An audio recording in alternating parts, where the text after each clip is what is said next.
சொன்னாரே, அந்த சுத்திகரிப்புக்குள் மறைந்து கிடக்கிறதான தேவனுடைய மகிமை என்ன? நீ தேவனுடைய ரத்தத்தினாலேயோ வார்த்தையினாலேயோ அல்லது அபிஷேகத்தினாலேயோ நீ சுத்திகரிக்கப்படும் பொழுது உன் சாபத்தை எல்லாம் அது முறிக்க ஆரம்பிச்சு, உன் சாபத்தை எல்லாம் அதை நீக்க ஆரம்பிக்கும். அந்த சாபம் எல்லாம் முறிக்கிறதுக்குள்ள கொண்டு வரப்படும். நல்லா தெரிஞ்சுக்குங்க, அவர் சாபத்தையும் ஆசீர்வாதத்தையும் நமக்கு முன்னாடி தான் வச்சிருக்கிறார். அல்லேலூயா.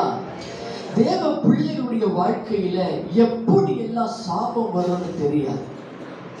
நாம் செய்கிற காரியங்கள், தேவனுக்கு பிரியமில்லாத செய்கிற காரியங்கள் எல்லாம் சாபத்துக்குள் கொண்டு வரப்படுகிறது என்பதை குறித்து நாம் ஒவ்வொரு காரியமா பார்த்து கொண்டு வந்தோம். ஒரு வசனத்தை வாசிக்கலாம். தேவ பிள்ளைகள் எப்படி சாபத்துக்குள்ள விழுகிறாங்க, அந்த சாபம் எப்படி அவங்களை பின்தொடர்கிறதா? ஓசியாவின் புஸ்தகம் 4வது அதிகாரம், ஓசியா 4:6. என் ஜனங்கள் அறிவில்லாமையினால் சங்காரமாகிறார்கள், நீ அறிவை வெறுத்தாய், நீ என் ஆசாரியனாய் இராதபடிக்கு வெறுத்து விடுவேன். அப்படின்னா என்ன அர்த்தம்? என் ஜனங்கள் அறிவில்லாமையால் சங்காரமாகிறார்கள் அப்படின்னு சொன்னா, அறிவு என்று சொல்லப்படுகிறதுக்கு பேர் சத்தியம். அந்த சத்தியத்தை அவர்கள் அறியாமல் போகிறபடியினால அவர்கள் சங்காரமாகிறார்கள். அதனால அதுக்கு வசனத்தின் கீழ்ப்பகுதி சொல்லுகிறது, நீ என் வேதத்தை மறந்தாய், நானும் உன் பிள்ளைகளை. நல்லா ஞாபகம் வச்சுக்கோங்க. நீ வேதத்தை மறந்துட்டேன்னா அவன் உன்னையும் உன் குடும்பத்தையும் மறந்துடுவார். இன்னைக்கு அப்படிதான் சாபம் வருது. நீ சாபம் வருவதற்கு காரணம் என்ன அப்படின்னா, அறியாமை அல்லது அறிவில்லாமல் அல்லது சத்தியத்துக்கு கீழ்ப்படியாம போகிற காரியத்தின் நிமித்தம் சாபம் பின்தொடர்ந்து கொண்டு வருகிறது. அல்லேலூயா. இதையெல்லாம் உங்களுக்கு நான் எடுத்துட்டேன். எப்படி சாபம் வரும், தேவ பிள்ளைகளுடைய வாழ்க்கையில் எப்படி சாபம் வரும், எப்படி பின்தொடரும், எப்படி பின்தொடர்ந்து கொண்டு வருகிறது. நீ பேசுகிற வார்த்தையில சாபம் வரும். அந்த வார்த்தை கவனமா இல்லைன்னா அதுல சாபம் வரும். நீ ரட்சிக்கப்பட்டுட்டியா, ரட்சிப்புக்குள்ள வந்துட்டியா, அந்த ரட்சிக்கப்பட்ட காலத்தை வரும் பொழுது நீ மறுபடியும் உலகத்தை பின்னோக்கி பார்த்த அப்படின்னா சாபம் தொடரும். அது சாபம் வரும்.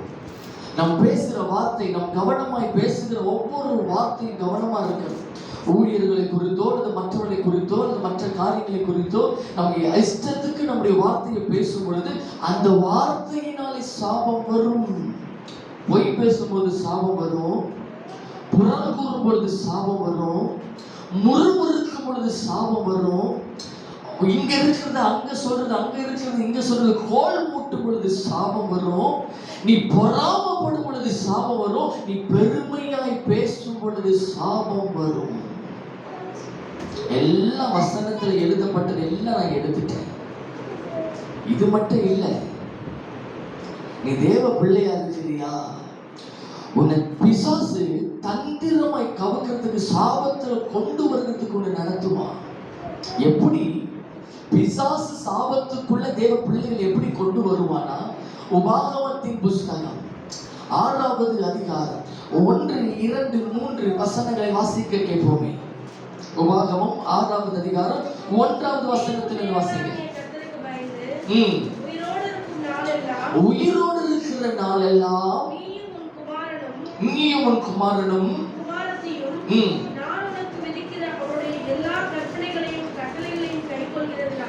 எல்லா கட்டளையும் கற்பனைகள் கை கொள்ளுகிறதினாலே நல்ல தண்ணி ஒரு குடும்பத்தையே ஆண்டவர் வைக்கிறார் முன்னாடி. என்ன சொல்றாரு? நீ உன் தேவனாகிய கர்த்தருக்கு பயந்து உயிரோடு இருக்கிற நாளெல்லாம் நீயும் உன் குமாரனும் உன் குமாரத்தையும் நான் உனக்கு விதிக்கிறவருடைய எல்லா கற்பனையும் கைத்தலைகளையும் கை கொள்ளுகிறதினாலே உன் வாழ்நாட்கள் நீடித்திருக்கும் சொல்லிட்டு சொல்றார். வாசிங்க.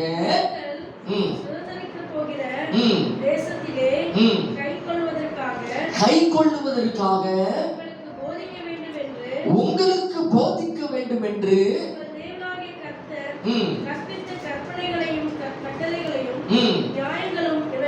நியாயங்களையும் இவைகளே. ஏன் கர்த்தர் இந்த காரியத்தை எழுதி வைக்கிறாரு? ஏன் இந்த காரியத்தை இஸ்ரவேல் ஜனங்களுக்கு தேவன் தெரியப்படுத்துறாரு? உன் வாழ்நாட்கள் நீடித்திருக்கிறதுக்காக கட்டளை கற்பனை கை கொள்ளுன்னு சொல்றார்.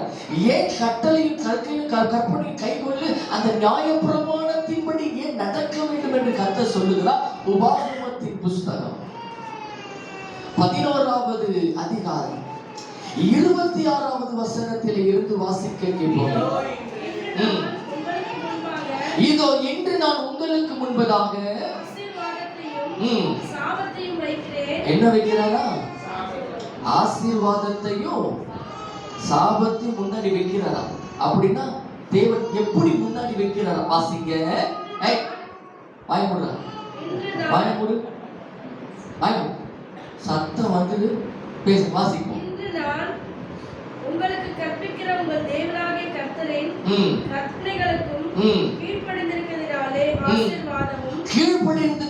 ஆசீர்வாதமும் உங்கள் தேவனாகிய கர்த்தரின் கற்பனைகளுக்கு கீழ்ப்படியாமல் இன்று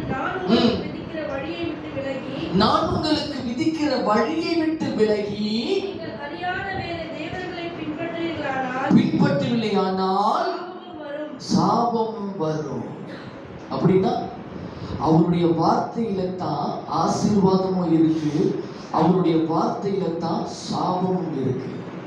நீ தேவனுடைய கட்டளைக்கு நீ கீழ்ப்படியும் பொழுது நீ ஆசீர்வாதத்தை பெறுகிற. நீ தேவனுடைய கட்டளைக்கு கீழ்ப்படியாமல் போகும்பொழுது நீ சாபத்தை பெறுகிறாய்.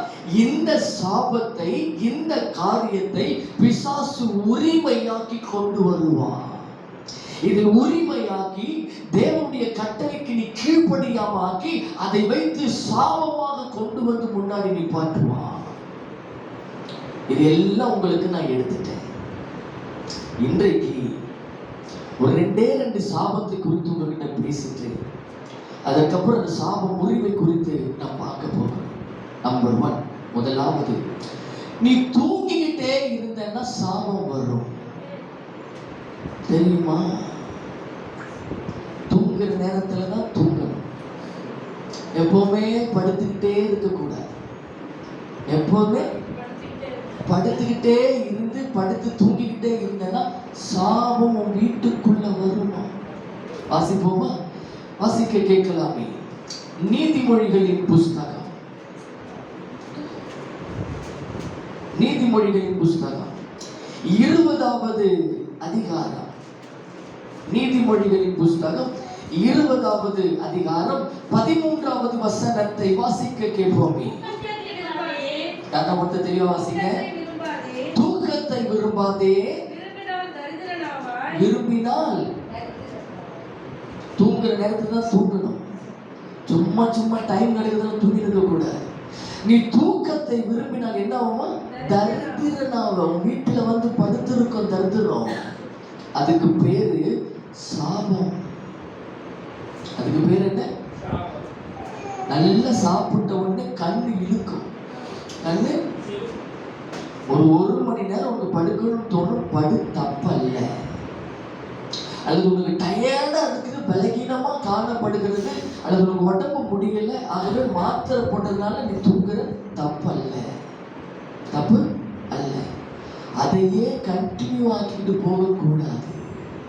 அதான் தப்புன்னு சொல்றேன். ஒரு வெளியே போகிறீங்க, வீட்டுக்கு வர்றீங்க, வரும்போது அசதி ஆயிடுச்சு.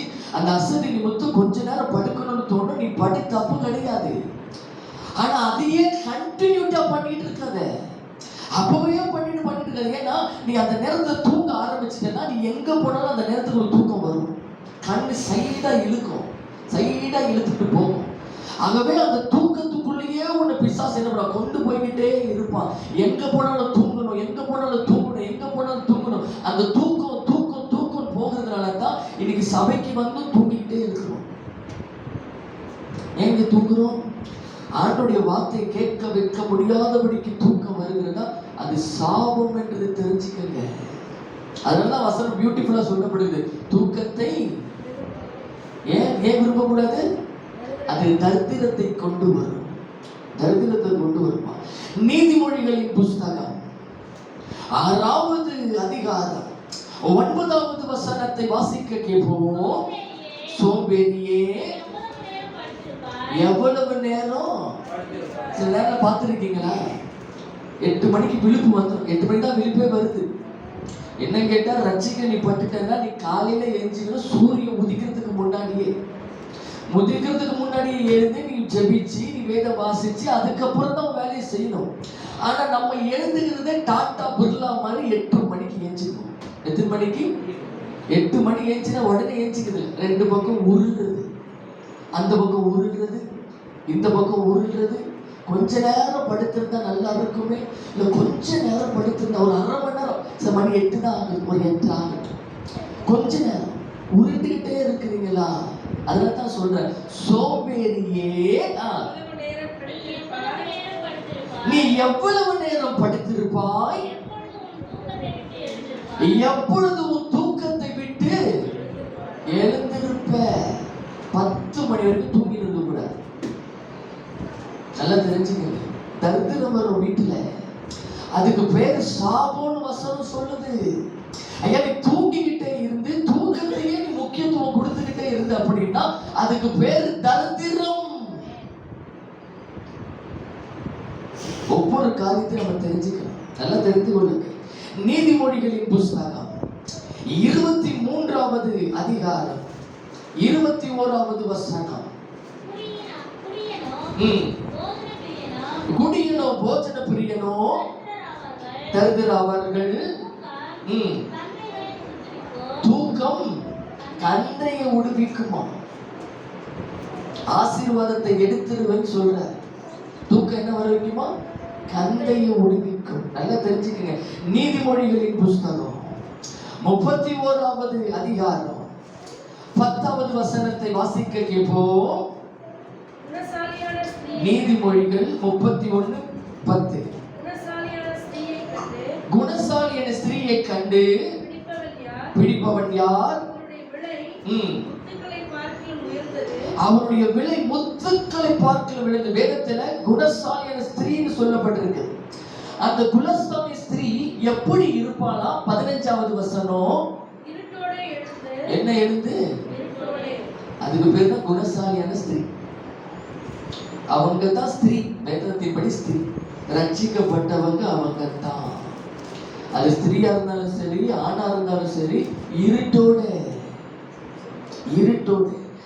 வேதம் சொல்லுது, இருட்டோட எழுந்து தன் வீட்டாருக்கு ஆகாரம் கொடுத்து தன் வேலைக்காரிக்கு படி அழைக்கிற அவளுக்கு பேர் தான் குணசாலியான ஸ்திரீ. அந்த 31வது அதிகாரத்தை நீங்க முழுசா வாசிச்சு பார்த்தீங்கன்னா ஒரு குணசாலிய ஸ்திரீ எப்படி இருக்கணும் என்பது ஃபுல்லா அதுல எழுதப்பட்டிருக்கு. நீங்க வீட்டுல போய் வாசிங்க. அல்லேலூயா. அப்படின்னா நீ தூக்கத்தையே விரும்பிக்கிட்டு, நீ தூக்கத்திலேயே இருந்துகிட்டு, நீ தூக்கத்தை அதிகமா நீ விரும்பி கொண்டே இருப்ப அப்படின்னா உன் வீடு தரித்திரமாகும். அதற்கு பேரு சாபம். தெரிஞ்சுக்கிட்ட. அதுக்கு பேர் என்னது? நம்பர் 2. 2வது, நீ சோம்பேறியா இருந்தன்னா சாபம் வரும். தெரியுமா? வாசிப்போம். நீதிமொழிகளின் புஸ்தகம் 10வது அதிகாரம் 4வது வசனத்தை வாசிக்க கேட்போம். சோம்பல் கைகளால் வேலை செய்கிறவன் ஏழையாவான். சுறுசுறுப்புள்ளவனுடைய கையே செல்வத்தை. அதுக்கு பேர் என்ன? ஆசீர்வாதம். சோம்பல் கை எப்படி இருக்குமா? சோம்பலுடைய கை எப்படி இருக்குமா? ஏழையாமா. அது பேர் என்னது? சாபம். நீ சோம்பேறியா இருந்துகிட்டு இருந்தா ஆசீர்வாதம் உன் வீட்டுல நிக்காது. நீ சோம்பேறியா இருந்துகிட்டே இருந்தா உன் வீட்டுல ஆசீர்வாதம் தங்காது. ஒன்னையும் கர்த்தர் ஆசீர்வதிக்க முடியாது. சோம்பேறியை கர்த்தர் ஒரு நாள் விருப்பப்படவே மாட்டார். அல்லேலூயா. நல்லா தெரிஞ்சுங்க. உன்னை கர்த்தர் உபயோகப்படுத்தினா கூட நீ உற்சாகமா தான் உபயோகப்படுத்த. நீ சோம்பேறியா தான் உன்னை உபயோகப்படுத்த மாட்டேன்.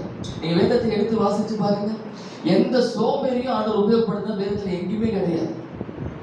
அவர் உபயோகப்படுத்தணும். அவர் உபயோகப்படுத்தணும் அப்படின்னு சொன்னா தேவன் உன்கிட்ட எதிர்பார்க்கிறதெல்லாம் எப்பொழுதுமே ஆண்டவருக்காக உற்சாகமா ஓடணும், உற்சாகமா காணப்படணும், உற்சாகமா இருக்கணும்.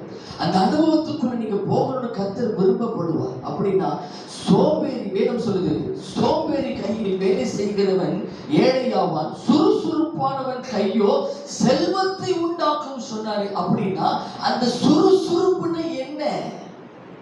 அந்த சுறுசுறுப்பை நீ எப்படி கற்றுக்கொள்ள முடியும்? அந்த சுறுசுறுப்பை நீ பெற்றுக்கணும் அப்படின்னா நீ ஒருத்தரை கவனிக்கணும்னு சொல்லிட்டு வேதத்தில் ஆண்டவர் சொல்றார். யாரை கவனிக்கணும் தெரியுமா? நீதிமொழிகளின் புஸ்தகம் 6வது அதிகாரம் 6வது வசனத்திலே இருந்து வாசிக்க கேட்போம். சோம்பேறியே, அதன் வழிகளை பார்த்து எதை கற்றுக்கணுமா? ஞானத்தை கற்றுக்கோ. அப்படின்னா என்ன அர்த்தம்? சோம்பேறி கிட்ட ஞானம் இருக்காதுன்னு அர்த்தம். நீ சோம்பேறியாவே இருந்துகிட்டு வேலையே செய்யாம எப்ப பார்த்தாலும் படுத்துக்கிட்டு எப்ப பார்த்தாலும் நின்றுகிட்டு நான் இதை செய்ய மாட்டேன் அதை பண்ண மாட்டேன்னு சொல்லிக்கிட்டே நீ சுத்திக்கிட்டு திருந்தேன்னா ஞானம் இல்லை. அதனாலதான் சொல்ற, சோம்பேறி எங்க போய் கத்துக்கோ? எருமிடத்துல போய் அதன் ஞானத்தை கற்றுக்கொள். அதன் வழிகளை பார்த்து ஞானத்தை கற்றுக்கொள். அதுக்கு ஒருவரும் இல்லாதிருந்தும் கோடை காலத்துக்கு தனக்கு ஆகாரத்தை சம்பாதித்து சேர்த்து வைக்கும். எவ்வளவு நேரம் படுத்திருப்பாய்? எப்பொழுது உன் தூக்கத்தை விட்டு எழுந்திருப்பாய்? இன்னும் கொஞ்சம் தூங்கட்டும், உறங்கட்டும் என்பாயோ? உன் தரித்திரம் வழிபோக்கனை போலவும் அதுக்கு பேரு சாபம். அதுக்கு பேரு சாபம். நீ சோம்பேறியா இருந்த உன் வாழ்க்கை சபிக்கப்பட்டு போயிருக்கும். எல்லாம் தெரிந்து கொள்ள வேண்டும். நீதிமொழிகளின் புஸ்தகம் 13வது அதிகாரம் 4வது வசனம். சோம்பேறினுடைய விரும்பியும் ஒன்றும் பெறாது, ஜாக்கிரதை உள்ளவனுடைய ஆத்துமாவோ புஷ்டியாகுமா. சோம்பேறியுடைய இறுதி ஆத்துமா விரும்பினா கூட அவனுக்கு ஒண்ணுமே கிடைக்காது. ஏன்னா அவன் சோம்பேறி. அவன் ஒண்ணும் செய்ய மாட்டான், வேலை செய்ய மாட்டான், எதையும் செய்ய மாட்டான். அவனுக்கு உட்கார்ந்த இடத்துல எல்லாம் வந்து உட்கார்ந்து நினைக்கிறவன் பேரு சோம்பேறி. ஒரு தட்டை கூட எடுத்து உன்னால போட முடியலன்னா அதுக்கு பேர் சோம்பேறி. அதுக்கு பேர் என்ன? சில ஞாபகம் வச்சுக்கல, சோம்பேறிகளை பார்த்து வச்சு நம்ம எப்படி இருக்கிறோம்? சோம்பேறியா இருக்கிறோமா? அது வேலை செய்யணுமா? நல்ல ஒவ்வொரு காரணம் தெரிஞ்சுக்கணும். அவன் தன் ஆத்மா விரும்பி ஒன்னத்தையும் நம்ம பெற்றுக்க மாட்டான். ஆனா சுறுசுறுப்பு உள்ளவனுக்கு என்ன பண்ணுவான்? என்ன நினைக்கிறோம் அது அவனுக்கு கிடைக்கும். அதை அவன் பெற்றுக்குவான், அதை அவன் பெற்றுக்கொள்ள முடியும். அப்படித்தான் தேவனுடைய பிள்ளைகள் இருக்கணும்னு கர்த்தர் விரும்புவார். அல்லேலூயா, அல்லேலூயா. நீதிமொழிகளின் புஸ்தகம் 20வது அதிகாரம் 4வது வசனத்தை வாசிக்க கேட்போமே. சோம்பேறி குளிர்கிறது என்று என்ன மாட்டான்? உழமாட்டான். அந்த வசனத்தின் அர்த்தம் தெரியுமா உங்களுக்கு? சோம்பேறி குளிர்கிறது என்று சொல்லி என்ன பண்ண மாட்டான்? உழமாட்டான். அப்படின்னா வெளியே அவன் போகிறது கூட கிளைமேட்டை பார்ப்பானா? என்ன பார்ப்பான்? எனக்கு தெரிஞ்ச ஒரு அம்மா உண்டு. இந்த அம்மா உண்டு, ஜெபிக்க வாமா நிறையா ஒரே வெயில் அடிக்குது. என்ன அடிக்குது? ஒரே வெயில் அடிக்குது. வெளியே வந்தா ஸ்கின்னு கலக்கிடும். வெயில் அடிக்குது. அப்புறம் வர அதுக்கு பேர் என்ன? நான் சொல்லல, வேதம் சொல்லிட்டு. இன்னைக்கு அதுதான் ஆண்டவர் தேடி வருகிறது கூட ஒரு சோம்பேறித்தனம். மழை பெஞ்சா வர்றது இல்லை, வெயில் அதிகமா இருந்தா வர்றது இல்லை, குளிர்ச்சினா வர்றது கிடையாது, ஆண்டவரை தேடுகிறது கிடையாது. ஐயோ தூக்கமா இருக்குது, அப்புறம் பார்த்துக்கலாம், அப்புறம் பார்த்துக்கலாம், அப்புறம் பார்த்துக்கலாம். அவரும் உன்னை அப்புறம் பார்த்துக்கலாம் விட்டுட்டாருன்னா உன் கதை முடிஞ்சு போச்சுன்னு அர்த்தம். அதுதான் இந்த வசனம் சொல்லுகிறது. சோம்பேறி குளிர்கிறது என்று உழமாட்டான். அருப்பிலே பிச்சை கேட்டாலும் அவனுக்கு ஒன்றும். அப்படின்னா என்ன அர்த்தம்? நீ தரித்திரனா போயிட்டு நீ எங்க போய் நின்னாலும் உனக்கு ஒரு ஆசீர்வாதம் வராதா? சோம்பேறி அவர் ஆசீர்வதிக்கவே மாட்டார். அவர் ஆசீர்வதிக்கவே, நல்லா தெரிஞ்சுக்கங்க. எப்பவுமே தெரிஞ்சுக்கங்க. நேத்துல இருந்து ஓடிக்கிட்டு இருக்கு, நாளைக்கு ஊழியம் இருக்கு, திங்கக்கிழமை ஊழியம் இருக்கு, செவ்வாய்க்கிழமை நைட்டு வந்து நிக்கணும், புதன்கிழமையும் எனக்கு ஊழியம் உண்டு, தொடர்ந்து ஓடுறேன், நிக்க கூட எனக்கு பலன் இல்லை. நல்லா தான் கொஞ்சம் அவங்க கையெல்லாம் விட்டு நான் கொஞ்சம் நிற்கிறேன். நான் கொஞ்ச நேரம் ரெஸ்ட் எடுத்தா நல்லா இருக்கும் எனக்கு மனசு தோணும். ஆனாலும் கர்த்தர் கையில கொடுத்து விட்டாரு. அதை நம்ம நிப்பாட்ட முடியாது, ரெஸ்ட் எடுக்க முடியாது. அவர் என்ன செய்ய விருப்பப்படுறத அதை செஞ்சுக்கிட்டு ஓடிக்கிட்டே இருக்கணும். அதுதான் கர்த்தர் எப்பொழுதும் விருப்பப்படுவார். எப்பொழுதுமே தேவன் விரும்புகிற காரியம் தான். நீ ஆவிக்குரிய வாழ்க்கையில இருக்கிறியா? உன்னை கர்த்தர் ஒரு ஸ்தானத்துல வைக்கிறாரா? ஒரு ஊழியக்காரனை உன்னை உருவாக்கணும்னு கர்த்தர் விரும்புறாரா?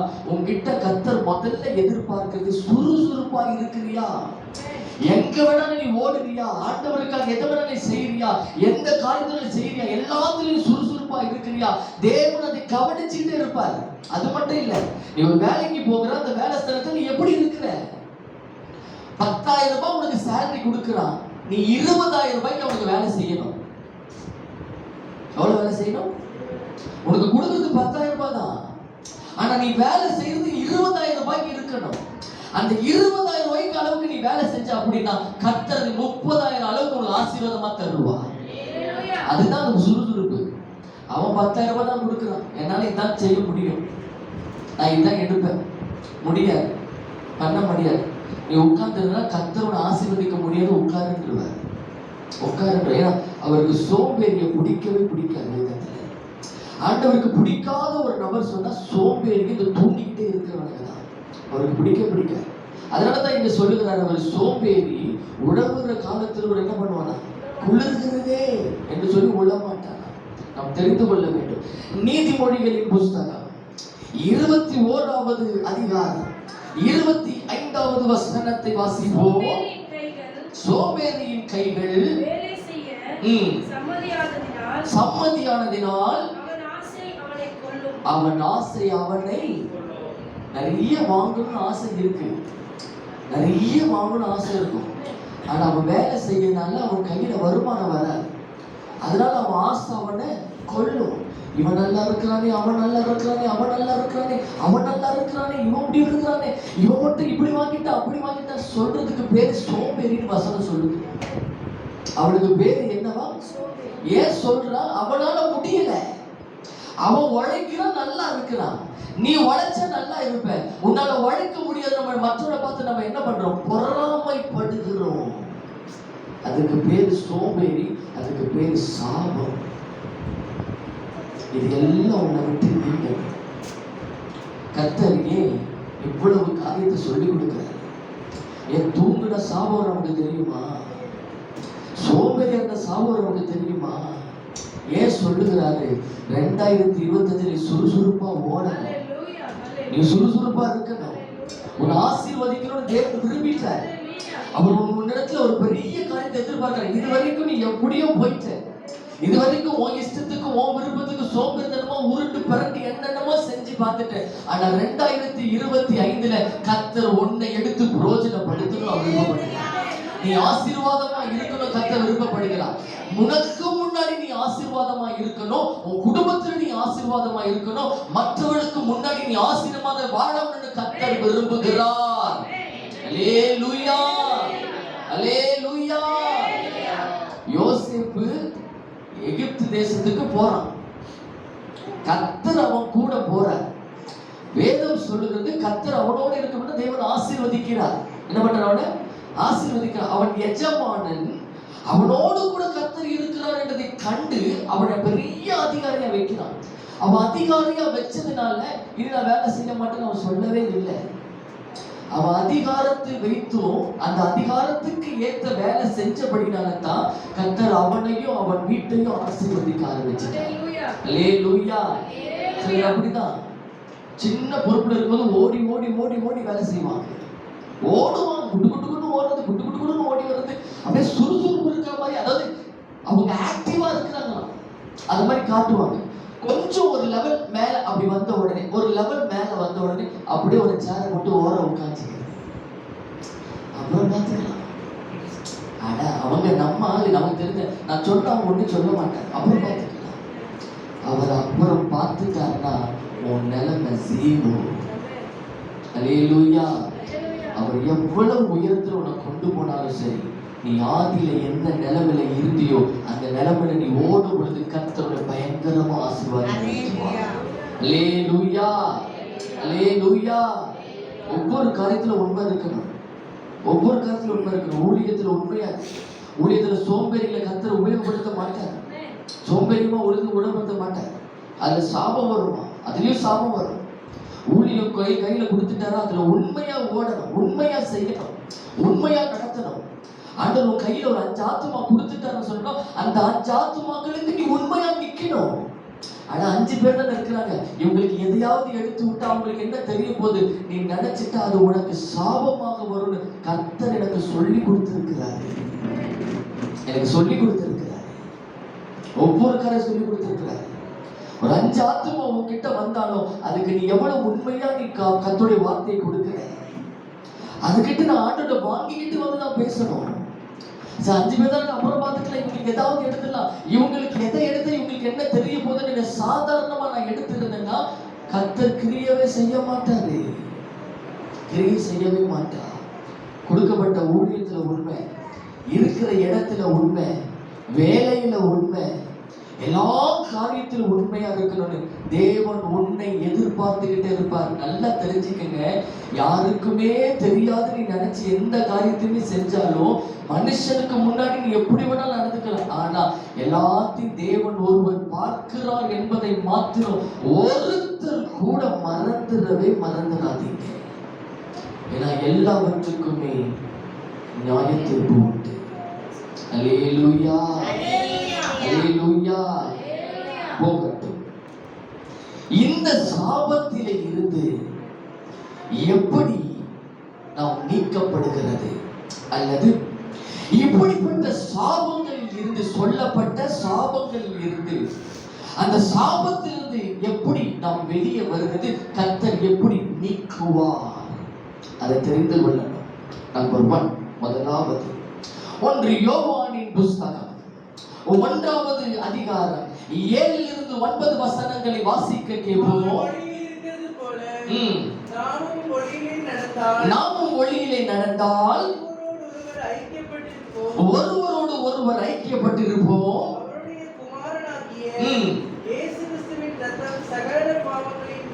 சகல பாவங்களையும் நீக்கி நல்லா தெரிஞ்சுக்கங்க. இயேசு கிறிஸ்து ரத்தத்தில் எவ்வளவு நீ சுத்திகரிக்கப்படுகிறியோ வேதம் சொல்லு சகல பாவங்களையும் நீக்கி. அந்த நீக்கி என்று எழுதப்பட்டிருக்கிற அந்த பாவத்தின் மூலமாய் உண்டாக்கப்பட்ட சாபத்தையும் அந்த ரத்தம் நீக்கப்பட்டு விடும். அல்லேலூயா. ஒரு சாபத்தை முறிக்கிறதே ஒரு ரத்தம் தான்.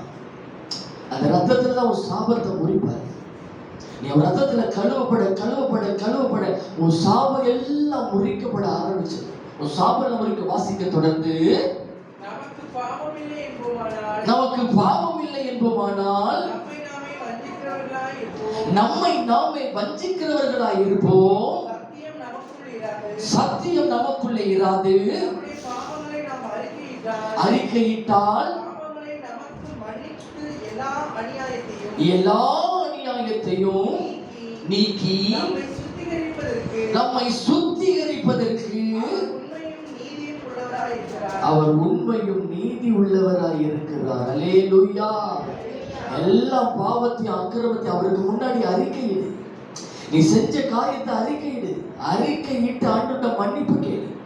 ஆண்டவர்ட்ட மன்னிப்பு கேட்டு ஆண்டவரே ஒரு ரத்தத்துல என்னை கழுவுங்கப்பா, என்னை சுத்திகரி என்று சொல்லி நீ அவருக்கு முன்னாடி நீ முழங்கால் போட்டு அறிக்கையிடும்போது அவர் ரத்தத்துல உன்னை கழுவுறாரா, உன் சாபமும் அதுல முறிக்கப்பட ஆரம்பித்து விடும். அல்லேலூயா. நல்லா தெரிஞ்சுக்கங்க. நீதிமொழிகளின் புஸ்தகம் 28வது அதிகாரம் 13வது வசனம். நீதிமொழிகள் 28:13. தன் பாவங்களை மறைக்கிறவன் வாழ்வடைய மாட்டான். அவைகளை அறிக்கை செய்து விட்டு விடணும். அப்படின்னா என்ன அர்த்தம்? அறிக்கை, எந்த பாவத்துக்கு செஞ்சு அந்த பாவத்தை மறுபடியும் தொடக்கூடாது, மறுபடியும் அந்த பாவம் செய்யக்கூடாது. எந்த பாவத்தை நீ அறிக்கை செய்து தேவனிடத்துல மன்னிப்பை கேட்டுட்டியோ மறுபடியும் அந்த பாவத்தை செய்யக்கூடாது. அதான் வசனம் சொல்லுகிறது. அதை அறிக்கை செய்து விட்டு விடுகிறவனோ இரக்கம் பெறுவான். அவன் தான் இரக்கம் பெறுவான். தேவன் அதை எதிர்பார்ப்பார். தேவன் அதை எதிர்பார்ப்பார். எபேசியரின் புஸ்தகம் 1வது அதிகாரம் 7வது வசனத்தை வாசிக்க கேட்போம். எபேசியர் 1:7.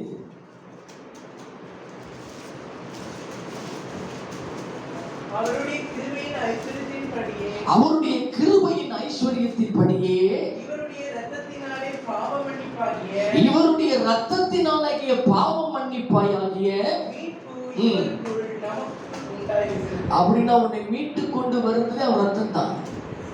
உன்னை பாவத்தில் இருந்து, அடிமைத்தனத்திலிருந்து உன்னை மீட்டு கொண்டு வருது அவர் ரத்தம். அப்படின்னா அந்த ரத்தத்தில் நீங்க சுத்திகரிக்கப்படும் பொழுது அந்த சாபத்துல இருந்து உன்னை மீட்கிற ரத்தம் அதுதான். அல்லேலூயா. அவர் ரத்தத்தில் ஒரு சுத்திகரிப்பு இருக்கணும். எப்பொழுது ஒவ்வொரு நாளும் நீ சுத்திகரிக்க, ஒவ்வொரு நாளும் உன்னை தகுதிப்படுத்த, நீ சுத்திகரிக்க சுத்திகரிக்க சுத்திகரிக்க அந்த ரத்தம் உன்னை தகுதி உள்ளவனாக உன் சாபத்தை எல்லாம் முறிக்க ஆரம்பித்து விடும். அல்லேலூயா. நம்பர் 2, இரண்டாவது ஆதியாகமத்தின் புஸ்தகம் 6வது அதிகாரம் 8வது வசனத்தை வாசிக்க கேட்போம். நோவாவுக்கு கர்த்தருடைய கண்களில் கிருபை கிடைத்தது. நோவாவின் வம்ச வரலாறு. நோவா தன் காலத்தில் இருந்தவர்களுக்குள்ளே நீதிமானும் உத்தமனுமாய் இருந்தான். நோவா தேவனோட சஞ்சரித்துக் கொண்டிருந்தான். அப்படின்னா தேவனோடு ஒரு உறவு. நீங்க எந்த அளவுக்கு ஆண்டவரோடு கூட ஒரு உறவுல இருந்துகிட்டே இருக்கிறீங்களோ சாபம் பக்கத்துல கூட வராது, அது முறிக்கப்படும். ஜபம் சாபத்தை முறிச்சிருமா, சாபத்தை முறிச்சிருமா. நீங்க எந்த அளவுக்கு ஆண்டவரோடு கூட இருக்கிற, ஆண்டவரோட உறவாக்குற, ஆண்டவரோட சஞ்சரிக்கிற ஒரு அனுபவத்துக்குள்ள நீ போய்கிட்டே இருக்கிறியா, அந்த சஞ்சரிக்கிற அனுபவத்துக்குள்ள நீ வந்துகிட்டே இருக்கிறியா, அந்த காரியங்கள் எல்லாம் சாபத்தை முறிக்கும். அது சகல சாபத்தையும் முறிக்க ஆரம்பிச்சது. அதுக்குத்தான் கர்த்தர் ஜெபத்தை வச்சிருக்கிறார். வாசிப்போமே. ஆதியாகமத்தின் புஸ்தகம் 5வது அதிகாரம் 1வது வசனத்தை வாசிப்போம். ஆதாமின் வம்ச வரலாறு. தேவன் மனுஷனை சிருஷ்டித்த நாளிலே அவனை தேவ சாயலாகவே, அதாவது ஆதாமை உண்டாக்கின காலத்தை சொல்றார். ஆதாமை உண்டாக்கின காலம், ஆதாம் எப்படி உண்டாக்கப்பட்டா, ஆதாமை கர்த்தர் எப்படி உண்டாக்கினார் சொல்லிட்டு 3வது வசனத்தை வாசிங்க.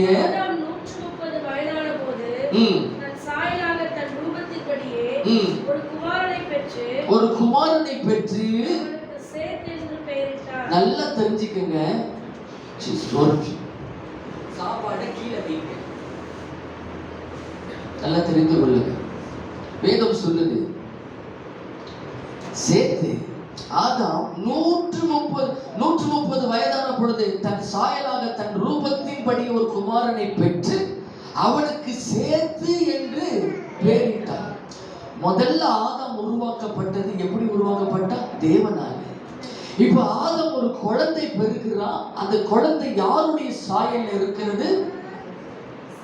அவனுடைய சாயலை போல வருகிறது, மனுஷ சாயல வருகிறது. அப்படின்னா தேவ சாயல் ஆதாமோடு முடிஞ்சிருச்சு. ஆதாமோட தேவ சாயல் முடிஞ்சிருச்சு.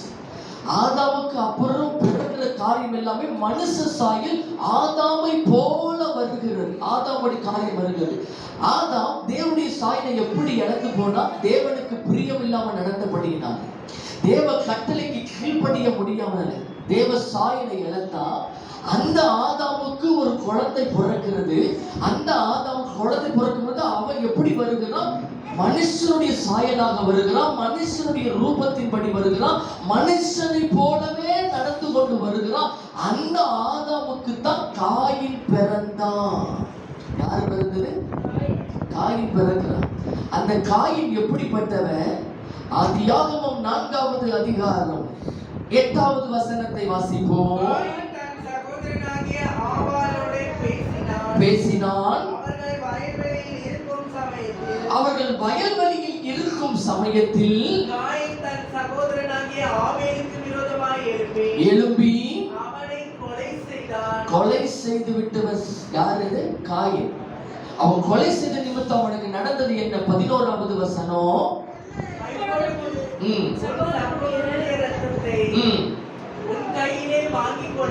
உன் கையிலே வாங்கிக் கொள்ள அப்படின்னா ஆதாமுடைய பிள்ளை சபிக்கப்பட்டவன். ஆதாமுக்கு பிறந்த காயின் சபிக்கப்பட்டவன், சாபத்துக்குள்ள இருக்கிறான், சபிக்கப்பட்டவனாய் வாழ்கிறான். அந்த ஆதாமுடைய சாபம் அப்படி அவன் பிள்ளைகள் மேல ஜெனரேஷனா வந்துகிட்டே இருக்குது. அப்படி வந்து கொண்டிருக்கும் பொழுது அந்த ஆதாமுடைய சந்ததியில ஒருத்தன் பிறக்கிறான். அவனுக்கு பேரு ஏனோக்கு. அவனுக்கு பேர் என்ன? ஏனோக்கு. 5வது அதிகாரம் 22வது வசனம். 21ல இருந்து வாசிங்க. ஏனோக்கு 650 வயதான பொழுது 22 பெற்ற பின் 300 வருஷம் தேவனோடு சஞ்சரித்துக் கொண்டிருந்து நல்லா தெரிஞ்சுக்கங்க. ஆதாமுடைய சந்ததி, காயினுடைய சந்ததி, சேத்தனுடைய சந்ததி, சாபத்துக்குள்ள வந்த சந்ததி ஏனோக்கு மேல வரல. ஏனோக்கு மேல வரல. ஏன் வரல? அவன் மேல அவன் தேவனோடு நல்லா தெரிஞ்சுக்க. நீ தேவனுடைய பிள்ளையா இருக்கிறியா? உன் பரம்பரை சாபம் உன் மேல வராது. நீ தேவனுடைய பிள்ளையா இருந்த அப்படின்னா உன் முன்னோர்கள் செய்கிற சாபமோ அல்லது உன் மூதாட்டி செய்த சாபமோ அல்லது பரம்பரையாய் தொடர்ந்து கொண்டு வருகிற எந்த சாபமோ நீ தேவனோடு கூட சஞ்சரித்துக் கொண்டிருப்ப அப்படின்னா அது உன்னையும் உன் குடும்பத்தையும் தொடவே தொடாது. அல்லேலூயா. ஏனோக்கு தேவனோடு சஞ்சரிக்கிறான், தேவனோடு கூட உறவு வைக்கிறான். வாசிங்க தொடர்ந்து. சஞ்சரித்துக் கொண்டிருக்கையில் காணப்படாமல் போனால் தேவன் அவனை எடுத்துக்கொண்டார். சபிக்கப்படும் பரலோகம் போக முடியுமா? அப்ப ஏன் இவனை அந்த சாபம் தொடல? இவன் குடும்பத்தை ஏன் அந்த சாபம் தொடாம போகிறது? காரணம் என்ன? அவன் தேவனோடு கூட உறவு வைக்கிறவன். நீ எந்த அளவுக்கு ஆண்டவரோடு கூட உறவு வைக்கிற, எந்த அளவுக்கு நீ ஜெபிக்கிற, நீ தேவ சமூகத்தில் இருக்கிறியா, கர்த்தரோட உறவு வைக்கிறியா, ஆண்டவரோட உறவு கூட இருக்கிறீங்களா? ஒரு சாபம் கூட உன் வாழ்க்கையை தொடவே தொடாது. ஒரு சாபம் தொடாது. நீ ஜெபிக்க ஜெபிக்க ஜெபிக்க எல்லாம் முறிக்கப்படும். உன் குடும்பத்துக்காக, உனக்காக நீ தேவ சன்னிதானத்தில் இருக்கும் பொழுது கர்த்தர் உன்னை சுத்திலும் வேலி போட ஆரம்பிச்சிருவார். உன்னை சுத்திலும் வேலி போட ஆரம்பிச்சிருவார். யோபுவின் வாழ்க்கையில் அப்படிதான் இருந்துச்சு. அவன் போய் நிக்கிறான், பிசாசு போய் நிக்கிறான், யோபுவை தொட முடியல. நேரம் ஆண்டவரோட போய் நிக்கிறான், நின்றுதான் சொல்றான், ஐயோ அவனை தொட முடியல. ஆண்டவர் கேட்கிறார், நீ எல்லா திசையும் பார்த்துட்டு இப்ப வந்திருக்கிறியா? யோபு மேல கவனம் வச்சாயோ? அவன் உத்தமனும் சர்மார்க்கனும் தேவனுக்கு பயந்து அவனை போல ஒருத்தன் இந்த பூமியில இல்லை. காரணம் என்ன? அவன் எப்போதும் ஜெபிக்கிற ஒரு மனிதன். அல்லேலூயா. நீ எவ்வளவுக்கு எவ்வளவு ஜெபத்துல இருக்கிற, எவ்வளவு கர்த்தரோட இருக்கிற, நீ எவ்வளவு கர்த்தருக்குள்ள உறவுக்குள்ள இருக்க, நீ உறவுக்குள்ள போக போக போக கர்த்தர் உன்னை உன் வீட்டை சுத்திலும் பாதுகாக்க ஆரம்பிச்சிருவார். ஒரு சாபம் கூட உன் வீட்டுக்குள்ள வர முடியாது. ஆனா அதை மீறி வருது அப்படின்னா எங்கேயோ நீ ஓட்ட வச்சிருக்கிறன்னு அர்த்தம், எங்கேயோ நீ வழி விடுகிறன்னு அர்த்தம், எங்கேயோ ஆண்டவருக்கு புரியமில்லாம செய்து உனக்கு ஒரு வழியை காண்பிக்கிறன்னு அர்த்தம். நீ தேவனோடு இருந்தனா ஒரு பிசாசு உங்களை தொட முடியாது, ஒரு சாபம் உங்களை தொட முடியாது. அத்தனை சாபத்தையும் அவர் முறித்து விடுவார். அல்லேலூயா, அல்லேலூயா. எப்படி சாபத்தை முறிக்கிறது? ஆதியாகமத்தின் புஸ்தகம் 32வது அதிகாரம் 24வது வசனத்தில் இருந்து வாசிக்க கேட்போம். 32:24. யாக்கோபு பிந்தி தனித்திருந்தான். அப்பொழுது ஒரு புருஷன் பொழுது விடியும் அளவும் அவனுடனே போராடி அவனை மேற்கொள்ளாததைக் கண்டு அவருடைய தொடை சந்தையை தொட்டார்.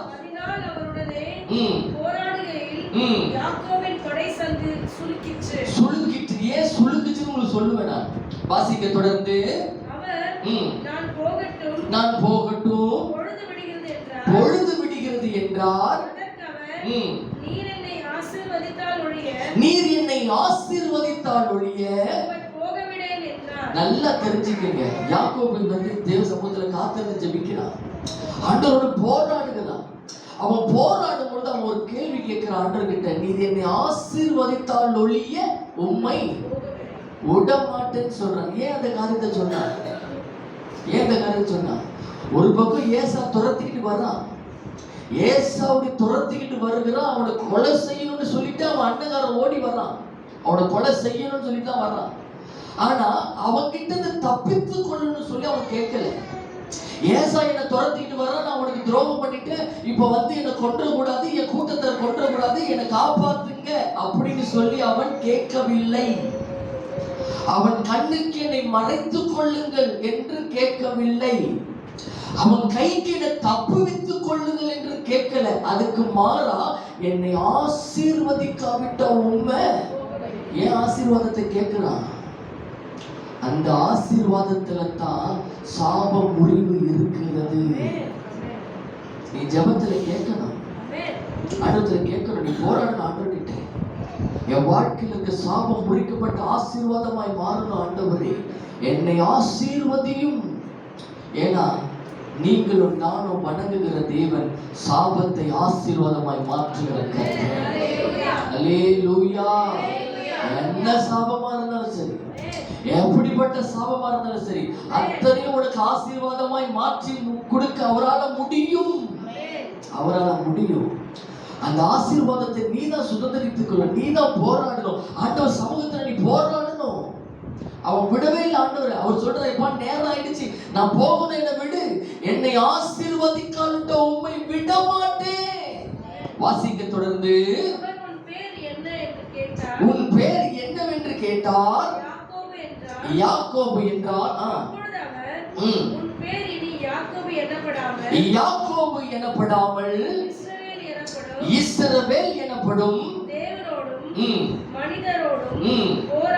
தேவனோடும் மனிதனோடும் போராடி ஆண்டவர் அவனை ஆசீர்வதிக்காம அனுப்ப மாட்டேன்ட்டார். ஆசீர்வாதம் பெற்றுக்காம அவர் அனுப்பல. எப்பவுமே நீ அப்படித்தான் ஜெபிக்கணும். நீ எப்பொழுதுமே தேவ சன்னிதானத்துல போயிட்டியா, டபடபடம் உன் காரியத்தை சொல்லிட்டு கிடக்காது. எப்பொழுதும் நல்லா தெரிஞ்சுக்கங்க, உன் காரியம் எல்லாம் அவருக்கு தெரியும். வசனம் அப்படிதான் சொல்லுது, உன் வாயிலிருந்து வார்த்தை பெறுவதற்கு முன்பதாகவே என்னதென்று நான் அதை அறிந்திருக்கிறேன் அப்படின்னு சொல்லிட்டேன். அப்படின்னா நீ முன்னாடி நின்ன உடனே அவருக்கு தெரிஞ்சிடும் நீ என்னதுக்காக வந்திருக்கிறேன்னு. அதனால போயிட்டு எல்லாத்தையும் குறையும் அந்த காரம் இந்த காரம் சொல்லிட்டே கிடக்காதீங்க. நீ கேட்க வேண்டியதெல்லாம், என்னை ஆசீர்வதிங்கப்பா, நான் ஆசீர்வாதமா இருக்கணும், என் குடும்பம் ஆசீர்வாதமா இருக்கணும், என் கூட இருக்கிறவங்க ஆசீர்வாதமாக, என் நிமித்தம் அநேகர் ஆசீர்வதிக்கப்படணும். அந்த ஆசீர்வாதமா என்னை மாற்றுங்க, அந்த ஆசீர்வாதத்தின் பாத்திரமா என்னை மாற்றுங்க. அந்த ஆசீர்வாதத்தை நீ கேட்க கேட்க உன் சாபங்கள் முறிக்கப்பட ஆரம்பித்து விடும். அந்த ஜெபத்துல அந்த வல்லமை உண்டு. அல்லேலூயா, அல்லேலூயா. நல்லா தெரிஞ்சுக்கங்க, ஒவ்வொரு காலம் தெரிஞ்சுக்கணும். 29 யாக்கோபு உம்முடைய நாமத்தை எனக்கு அறிவிக்க வேண்டும் என்று கேட்டான். அதற்கு அவர் நீ என் நாமத்தை கேட்பானேன் என்று சொல்லி அங்கே அவனை அது வரைக்கும் அவனை விடல. அவர் அது வரைக்கும் விடலாம், புடிச்சு நிப்பாட்டி வச்சிருக்கிறான். கர்த்தரையே நிப்பாட்டி வச்சுட்டான். உன் ஜபத்துல கர்த்தரை நீ நிப்பாட்டி வைக்கலான்னு தெரிஞ்சுக்கங்க. உன்னை மீறி அவனால போக முடியாது. நீ தேவ சன்னிதானத்துல நீ எந்த அளவுக்கு ஆண்டோட உறவுல இருக்கிறியோ, உன் உறவை மீறி கர்த்தர் உன்னை தாண்டி போக மாட்டார். அல்லேலூயா, அல்லேலூயா. அந்த ஆசீர்வாதத்துக்குள்ள அவனை கொண்டு வருகிறதுக்கு தான் அவருடைய தொடை சந்தை தொடுகிறாரு. அந்த தொடை சந்தை தொட்டார பாருங்க, மாமிசம் சுத்தரிக்கப்பட்டுடுச்சு, மாமிசத்தின் எலும்புகள் சுத்தரிக்கப்பட்டுடுச்சு, அதுல அவருடைய சாபமும் முறிக்கப்பட்டு விட்டது. அல்லேலூயா. தேவன் அதை எதிர்பார்ப்பார். உன்னை அர்ப்பணிக்கணும், அவர் சன்னிதானத்துல உன்னை அர்ப்பணிக்கணும், உன்னை ஒப்பு கொடுக்கணும், உன்னை சுத்திகரிக்கணும். ஆண்டவர் சன்னிதானத்துல ஒப்பு கொடுத்து உன்னை சுத்திகரித்து தேவனோடு கூட ஒரு உறவுக்குள்ள நீ போகும் பொழுது கர்த்தர் சகல சாபத்தையும் உன்னிலிருந்து நீக்கி விடுவார். அல்லேலூயா. நம்பர் 3, நான் சீக்கிரம் கடகடன்னு சொல்லிடுவேன், ஏன்னா நேரம் இல்லை. நம்பர் 3, மூன்றாவது, அவருடைய அபிஷேகத்தினால் ஒரு சுத்திகரிப்பு. அந்த அபிஷேகத்தினால் நீ சுத்திகரிக்கப்படும் பொழுது அது உன் சாபத்தை முறிக்குமா? எப்படி? எசையா தீர்க்கதரிசியின் புஸ்தகம் 4வது அதிகாரம் 3-4 வசனங்களை வாசிக்க கேட்போமே. 3-4.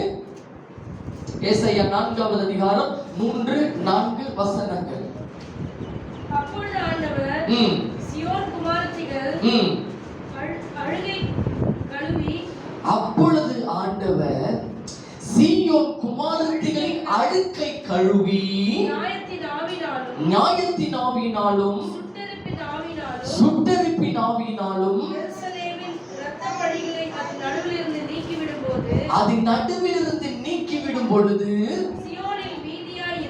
சீயோனில் மீதியாயிருந்து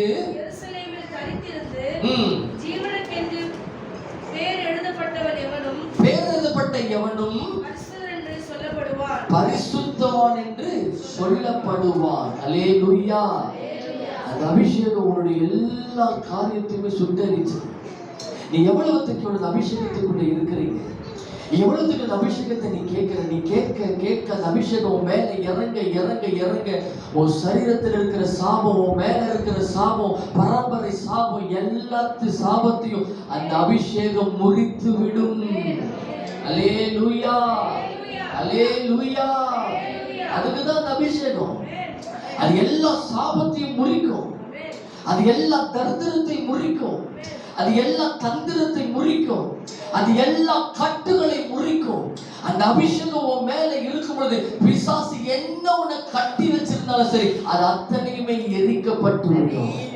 எசையா தீர்க்கதரிசியின் புஸ்தகம் 10வது அதிகாரம் 17வது வசனத்தை வாசிக்க கேட்போமே. எசையா 10:17. இஸ்ரவேலின் ஒளியானவர் அக்கினியும் அதன் பரிசுத்த அதன் அக்கினியின் ஜுவாலையுமாகி அவனுடைய முட்செடிகளையும் நெரிஞ்சல்களையும் தகித்து பட்சித்து, எல்லாத்தையும் பட்சிப்பார் அவர். தகித்து பட்சிக்கிற தேவன். அவர் உனக்குள்ள இருக்கிறாரா? பிசாசு எந்த விதத்திலும் உன்னை கட்ட முடியாது, பிசாசு எந்த காரியத்தில் உன்னை கட்ட முடியாது, பிசாசு எப்படிப்பட்ட சாபத்தையும் உன் மேல கொண்டு வர முடியாது. ஏன்னா அவருடைய அக்கினி இறங்க இறங்க எல்லாம் அறுக்கப்படும், எல்லா சாபங்கள் முறிக்கப்படும், எல்லா கட்டுகள் எல்லாமே எரிக்கப்படக்கூடியதாக இருக்கும். அல்லேலூயா. 27வது வசனம். அந்நாளில் உன் தோளில் நின்று அவன் சுமையும் உன் கழுத்தினின்று அவனுடைய நுகமும் நீக்கப்படும். அபிஷேகத்தினால் நுகம் முறிந்து போகும். அல்லேலூயா. உன் சாபத்தை முறிக்கிற அபிஷேகம். உன் சாபத்தை முறிச்சு பிசாசு என்ன கட்டியிருந்தா அத்தனையும் முறிச்சு, அத்தனையும் முறிச்சு அந்த அக்கினி கர்த்தர் இன்னைக்கு கொடுக்க போகிறார். இன்னைக்கு ஒரு சாபத்தை எல்லாம் முறிக்க போகிறார். இன்னைக்கு எல்லாவற்றையும் முறிக்க போகிறார். எத்தனை பேர் ரெடியா இருக்கிறீங்க? உன் சாபெல்லாம் முறிக்கிற நேரம் வந்து விட்டது. உன் சாபெல்லாம் முறிக்கிற நேரம் வந்து விட்டது. உன் கட்டுகள் எல்லாம் அழுகிற நேரம் வந்து விட்டது. உன் பரம்பரை என்னென்ன சாபத்தெல்லாம் உன் வாழ்க்கையில தொடர்ந்து கொண்டு வருகிறதோ எல்லாம் முறிந்து போகிற நேரம் வந்து விட்டது. ஓ பிசா எதிர்த்து நிற்க ஆரம்பித்து விட்டான். பிசாசை எதிர்த்து நிற்க ஆரம்பிக்கிறான். அவன் ஜெயம் பெறுகிறதற்காக அவன் இந்த காரியத்தை நிறுத்த வேண்டும் என்று சொல்லி அவன் எதிர்த்து நின்று கொண்டிருக்கிறான். சம்மரியாக்கியா ஓர் ரிபாலா ஓர் ரமோரியாக்கியா ஓர் ரமோ கவரியாக்கியா ஹுரா பா பா பா பா. Thank you Lord. Oh thank you Lord. என் ஆண்டுடைய ராக்கினி இறங்கி கொண்டிருக்கிறது. உன் கண்ணை திறந்து விட்டா நீ பார்க்கலாம். என் ராஜாதி ராஜா தேவன் ஓ நம்மத்தில் இறங்கி வந்திருக்கிறார். ஓ அநேக தூதர்கள் இறங்கி வந்திருக்கிறார்கள். பிசாசானவன் கெஞ்சுகிற சிங்கத்தை போல, ஓ பிசாசானவன் கெஞ்சுகிற சிங்கத்தை போல வாசலுக்கு வெளியாக நின்று அவன் கெஞ்சித்துக் கொண்டிருக்கிறான். ஏனென்றால் அவன்